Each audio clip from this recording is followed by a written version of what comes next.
Hi, you guys.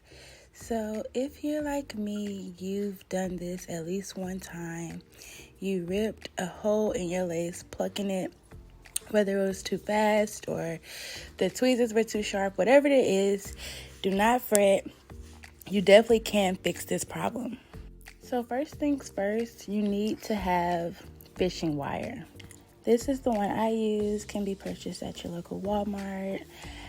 So you're going to take the fishing wire, you're going to put it on a C-shaped needle, like one you would use to do a basic sew-in, and you're just going to thread it just as normal.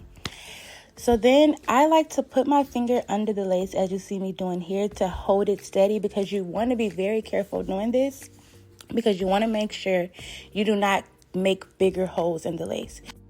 You will see that it's very easy to pull the fishing wire taut and create a larger hole. So you want to make sure that you're going through at least about 4 grids over to create a secure hole. Because if you're only pulling 2 grids together or 2 little holes together, it will probably rip those holes. But if you're pulling about 4 holes together on each side, then you'll be able to create a secure hold and not cause bigger rips.